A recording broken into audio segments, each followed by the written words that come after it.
Hello everyone and welcome to my channel. My name is Crown and today we are going to have some more stories that I hope that you will enjoy. But before we start, it will be so much appreciated if you would subscribe to the channel, like the video if you enjoyed it, and maybe leave a comment down below. These simple clicks would mean a lot to the future of this channel and really reward the effort that I put in every day. And now, without further ado, let's go! First story. Making a nightmare but beautiful housemate move out. Not my story, but one a friend told me when he was a student in the 90s. A group of second-year students, all lads, found a great furnished place to live, but needed one more person to make the cost of living a bit easier. They left their details with the housing department of the university, and a last-minute admission first-year student contacted them and asked them to see the property. They arrive and it's a girl and her mother, both natural 10s, absolute stunners. They love the place, and after double-checking with them that she wouldn't mind living with a bunch of fellas, agreed to let her move in. To try and make her comfortable the weekend she moves in, and the boys make a full-on British Sunday dinner. Think Thanksgiving dinner for those in the US. They all sat down to eat when she asked about something she's unfamiliar with on her plate. They say those are Yorkshire puddings, staple of a Sunday dinner. She replies, "Oh, I've heard of them. Mama says they are for poor people." And it goes downhill from there. She doesn't clean up after herself, taking other people's food, can't use a washing machine properly, hog in the bathroom, and you get the idea. Obviously been pampered her whole life and has no life skills as such. They tried talking with her but got nowhere. After a couple of weeks, they decided she had to go. Stunner or not, they tried fighting fire with fire and copying her behavior, but they were starting to get fed up with living that dirty. One day, one of the lads notices her room is immaculate, and she always locks her door when she leaves, but leaves her upstairs bedroom window open. The layout of the house means that it is possible for someone to climb out of one bedroom window and into hers. Day 1.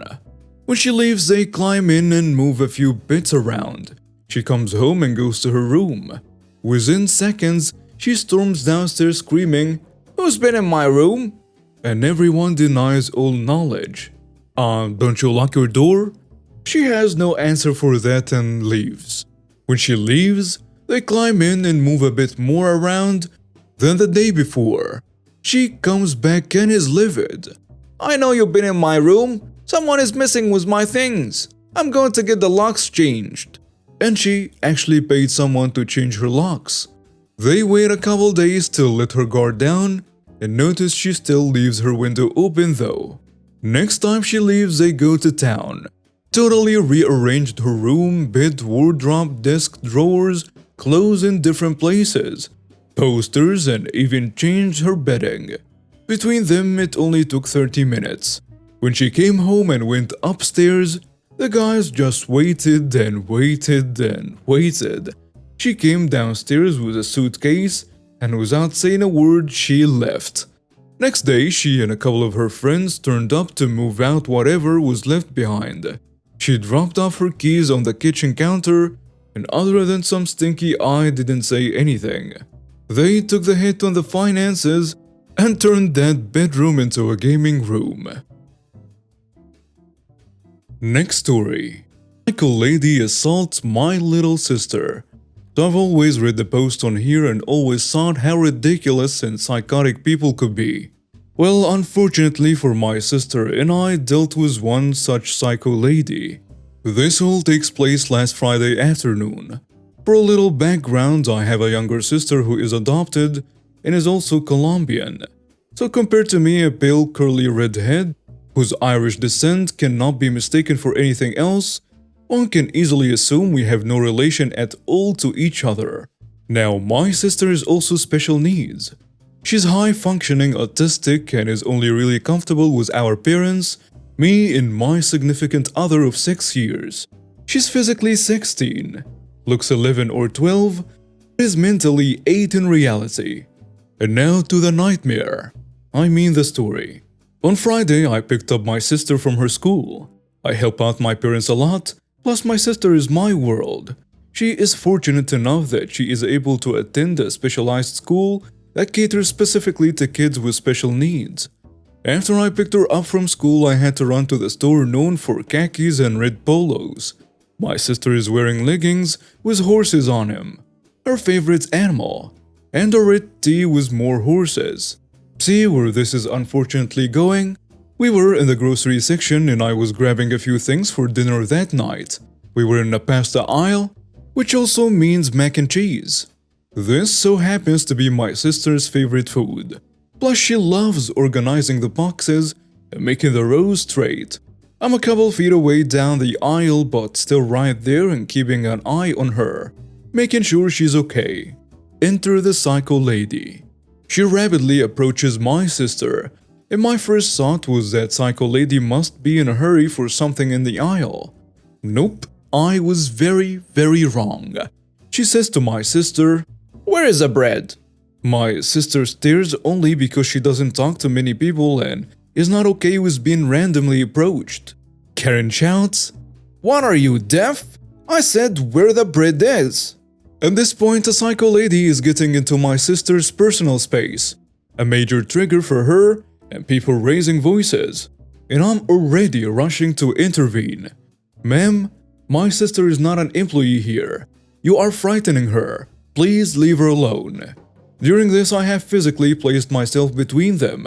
The psycho lady, however, does not accept this. "You're just covering for this lazy employee trying to avoid work." She used a very racist word for black people. Me attempting to keep my voice as even and calm as possible for my sister's sake. "You need to leave my sister alone. Now." You have entered her personal space and continually raised your voice. She clearly is not dressed like an employee and is acting less like one. Furthermore, you need to respect her and no one, worker or not, should be talked to like you just did to a little girl. "Well, I never. She's being a lazy R-word and needs to do her job." And then some more racial slurs plus ranting here. I don't remember all what she said because I was still keeping an eye on my sister. I was more concerned with her. During all this, my sister has now hidden behind our shopping cart and is rocking back and forth, all while covering her ears. The psycho lady, realizing her ranting is not getting my sister to tell her where her bread is, decides the next option is to reach and grab my sister by the hair. Why she thought this would make a real employee help is just beyond me. My sister starts screaming and I immediately slap the psycho lady's hand away and remove her from my sister. "How dare you? Do you know who I am? You are a worse employee than that idiot. I'm calling the police. You assaulted me." "Go right the hell ahead, witch. I'd like to see you try." She storms off to find the manager at this point. I immediately turn and try to calm my sister down and lay down with her. This helps her, and I start to hum a little bit. She's still upset, but she's starting to calm a little bit. The psycho Karen returns, sadly with the manager in tow. She's going on and on about being assaulted and how my sister and I need to be fired. The manager says, "Hello, what occurred here? This woman is claiming you assaulted her. Actually, she physically grabbed my sister and yanked her hair because she believed my sister was an employee, despite me saying many times she is not. I had to forcibly remove that woman's hand from my sister's head. So if you call defending my autistic sister assault, then go ahead." The manager was confused as he heard a very different story. The psycho lady says, "It's too late now, witch. I didn't do anything wrong. You're just mad you failed to pretend you and your sister do not work here and are now losing your jobs." The manager tells her, "Lady, neither of these people work here. You assaulted this girl and if anyone is pressing charges, it'll be this girl. If you'd like, I can pull up security footage. And now you can either leave right now or be escorted by security. That is your choice to make." The psycho lady, now getting the picture that she's in major trouble, she tried to excuse herself out but was ultimately forcibly removed by security, but not before getting her information. The manager offered to give us everything we needed as a compromise, but I was more worried about my sister and getting her out. So the manager gave us gift cards for future trips and I got my sister back home as quickly as possible. Once home and after helping my sister calm down, I called the police and reported that psycho lady. The manager told me he would provide the footage if needed. I told the police everything that happened, that woman's name and the information, and that the manager has footage of the event. For anyone wondering, my sister is doing well, but doesn't want to go anywhere near the bullseye story.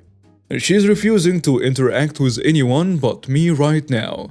She is having night terrors, but I'm staying with my parents and I'm currently sleeping in my sister's room with her to help her out and care for her. I want nothing more than to hurt that psycho lady and won't rest until she pays for what she did. Next story. Confronted my Karen neighbor about continued harassment. My neighbor, Lori from across the street, has been harassing me about my dog since I moved in 2 months ago. She has left a note on my door.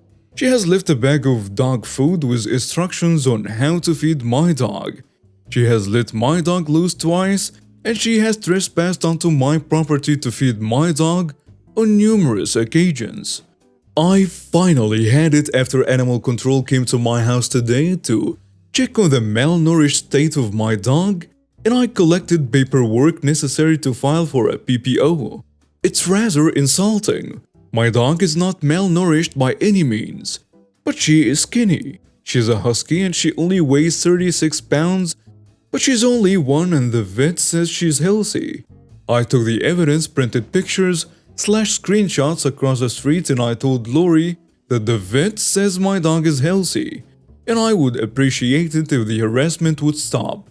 And the woman acted as though she didn't even know what I was talking about. What harassment? I am not harassing you.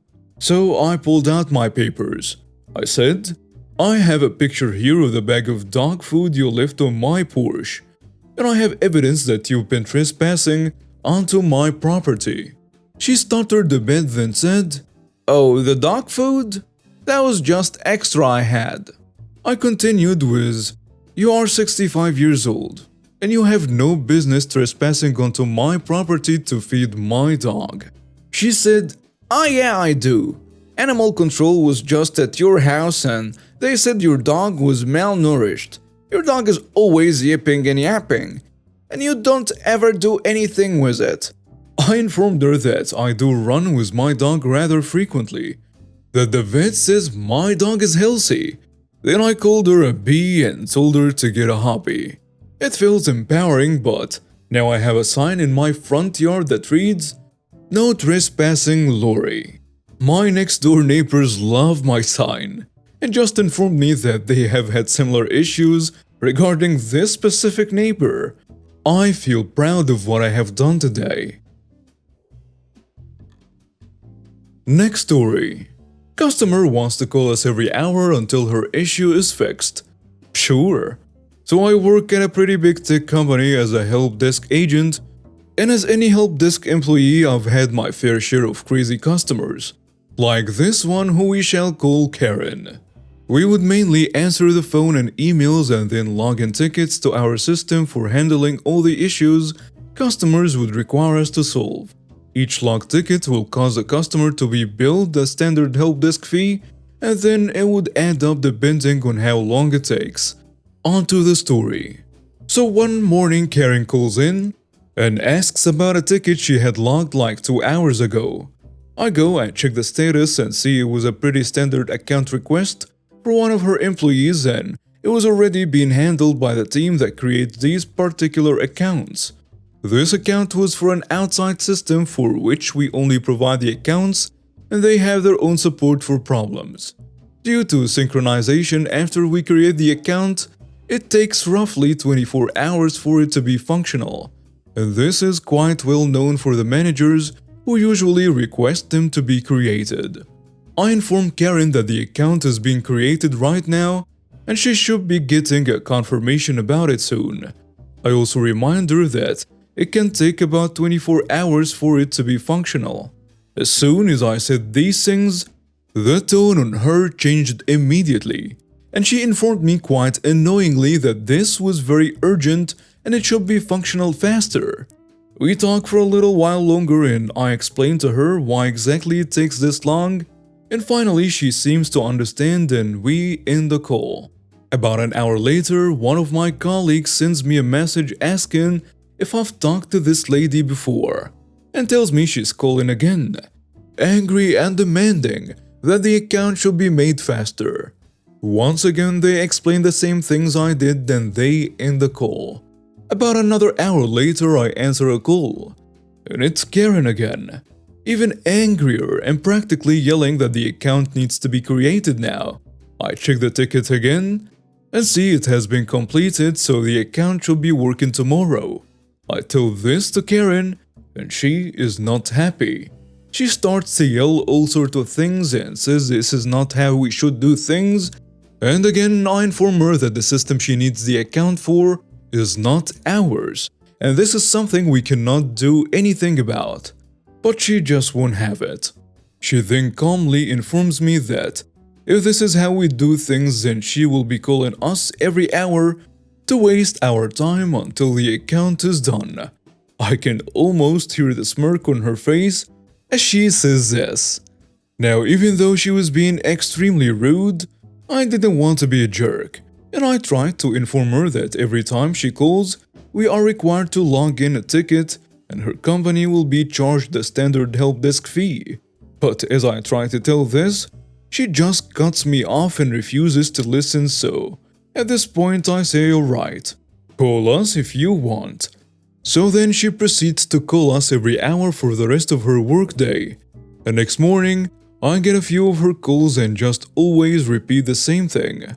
The account will be working within 24 hours. And each time she calls me or one of my colleagues, we log in a ticket and move on. Eventually the call stopped, presumably because the account was finally functional. And we did not hear from her again. I haven't heard if she got into any trouble for it, but she must have generated quite a bill for her company over nothing. And now we have reached the end of today's stories. Thank you for watching and see you next time.